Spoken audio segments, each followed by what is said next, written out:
Hi friends, எல்லாருக்கும் வணக்கம். November மாத நடப்பு நிகழ்வுகள தான் பார்த்துட்ருக்குறோம். ஸோ அந்த வரிசையில் நவம்பர் 16, 17 ஸோ அந்த டேட்டுக்குள்ள நடப்பு நிகழ்வு இதில் பார்ப்போம்.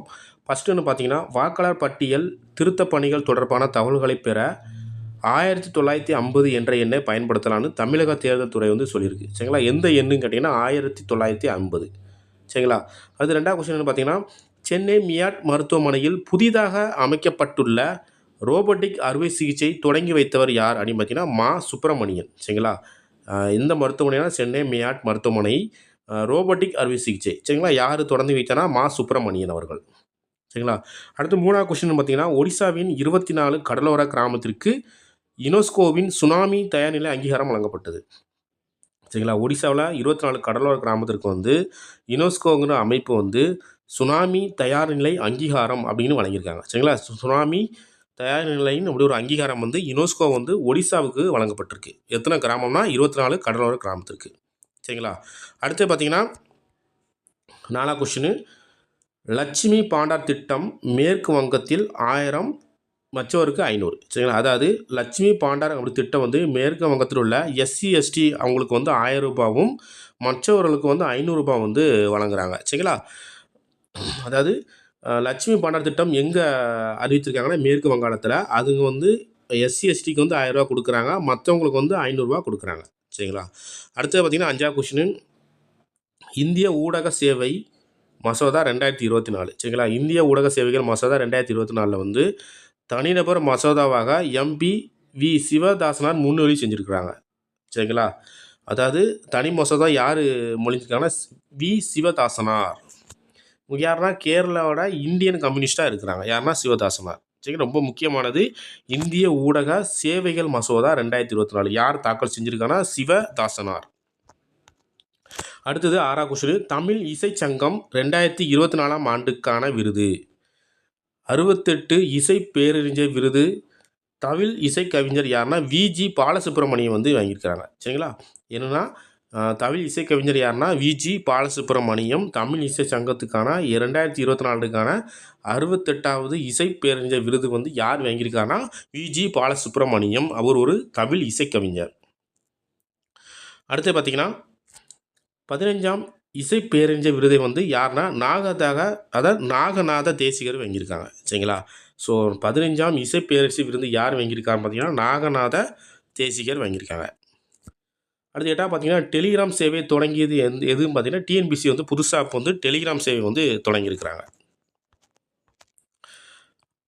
அடுத்து பார்த்தீங்கன்னா 9வது கொஸ்டின், இந்திய பல்கலைக்கழகங்களின் எண்ணிக்கையை 2 மடங்காக அதாவது 2500 உயர்த்துவது அவசியம் அப்படின்னு யார் சொல்லியிருக்காருன்னா பிவிஆர் சுப்பிரமணியம் சொல்லியிருக்காரு. சரிங்களா?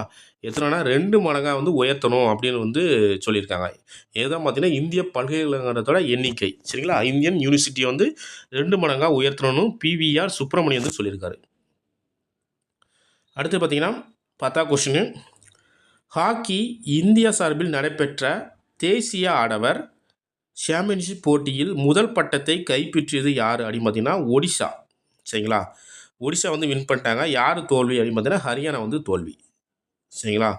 அடுத்தது 16வது கொஸ்டின், தூய்மை இந்தியா திட்டம் 2.0 திட்டம் அனைத்து நகரங்களிலும் 2026ஆம் ஆண்டுக்குள் கழிவுநீர் வசதி ஏற்படுத்துதல். சரிங்களா?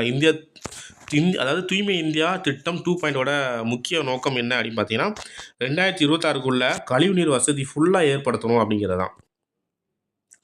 அடுத்தது சிறப்பாக கையாளும் நகருக்கு நீர் ப்ளஸ் தரநிலை சான்று வழங்கப்படுகிறது. அதாவது சிறப்பாக கையாளும் நகருக்கு அந்த தூய்மை இந்தியா திட்டத்தின் மூலமாக சிறப்பாக கையாளும் நகருக்கு நீர் ப்ளஸ் தரநிலை சான்று வழங்கப்படுகிறது. சரிங்களா? அடுத்தது 11வது கொஸ்டின் பார்த்தீங்கன்னா, சிற்பி இலக்கிய விருது விழாவில் பாலசுப்ரமணியம் படைப்பான நறுவிழி என்ற கவிதை வெளியிடப்பட்டிருக்கு. சரிங்களா? சிற்பி இலக்கிய விருதில் பாலசுப்ரமணியம் அவரோட படைப்பு எதுவும் பார்த்தீங்கன்னா நறுவிழி. ஸோ அது வெளியிடப்பட்டிருக்கு அப்படின்னு சொல்லப்படுது. சரிங்களா?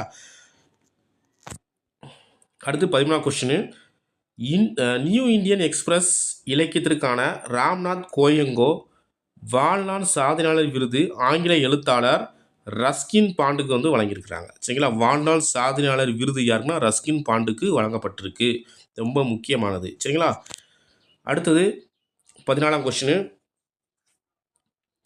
முள்ளில்லா ரோஜா கவிதையில் ஆர் வெங்கட்ரமணி என்பவரால் தொகுக்கப்பட்டு டி.ஒய். சந்திரசூட்டால் வெளியிடப்பட்டது. சரிங்களா? முள்ளில்லாத ரோஜா அப்படிங்கிற ஒரு கவிதை வந்து யார் தொகுத்துருக்காங்க அப்படின்னு பார்த்தீங்கன்னா வெங்கட்ரமணி அப்படிங்க. சரிங்களா? வெங்கட்ரமணி வந்து தொகுத்துருக்காங்க. அது யார் வெளியிட்டா பார்த்தீங்கன்னா முன்னாள் உச்சநீதிமன்ற நீதிபதி யாருன்னா தலைமை நீதிபதினா டி.ஒய். சந்திரசூட்டால் அவர்களால் வெளியிடப்பட்டது. சரிங்களா? அடுத்து 15ஆம் கொஸ்டின். தொழுநோயாளிக்கு பணிவிடை செய்யும் பணியில் தன்னை அர்ப்பணித்து கொண்ட சமூக சேவகர் யாருன்னா பாபா ஆம்தேவ். பாபா ஆம்தேவ். சரிங்களா? யாருக்கும் எந்த வேதனையும் இல்லாத நல்வாழ்வு அமைய வேண்டும் என்றவர் யாருன்னா பாபா ஆம்தேவ். சரிங்களா? யாருக்கும் எந்த வேதனையும் இல்லாத நல்வாழ்வு அமையணும் அப்படின்னு யார் சொல்லியிருக்காங்கன்னா பாபா ஆம்தேவ். அடுத்து 17ஆம் கொஸ்டின் பார்த்தீங்கன்னா 1440 அதாவது 1440 பழங்கால பொருட்களை இந்தியாவிற்கு திருப்பி தர முடிவு செய்த நாடு எதுனா அமெரிக்கா. சரிங்களா? 1440 பழங்கால பொருட்களை வந்து இந்தியாவுக்கு திருப்பி தரோம் அப்படின்னு சொல்லி யார் சொல்லியிருக்காங்கன்னா அமெரிக்கா சொல்லியிருக்காங்க. ஸோ அதில் என்னெல்லாம் இருந்துச்சு அப்படின்னு பார்த்தீங்கன்னா 1980 மத்திய பிரதேசத்தில் கடத்தப்பட்ட நடன கலைஞரோட சித்தரிக்கு மணல் சிற்பம் இருந்துச்சு. சரிங்களா? எப்போம்னா 1980 மத்திய பிரதேசத்திலிருந்து கடத்தப்பட்ட ஒரு நடன கலைஞரோட மணல் சிற்பம் இருந்துச்சு அது. அப்புறம் 1960 ராஜஸ்தானில் உள்ள தானேசர் தாய் தெய்வம் பச்சை சாம்பல் நிற பாறையில் செதுக்கப்பட்டது. ஸோ இது எல்லாமே நாங்கள் வந்து திருப்பி தரோம் அப்படின்னு வந்து யார் சொல்லியிருக்கா அப்படின்னு பார்த்தீங்கன்னா அமெரிக்கா. எத்தனை பொருட்கள்னா 1440 பழங்கால பொருட்கள். சரிங்களா? ஸோ இதெல்லாம் ரொம்ப முக்கியமான கொஷின்ஸு. ஸோ இதெல்லாம் நோட் பண்ணி வச்சு படிச்சுக்கோங்க. தேங்க்யூ.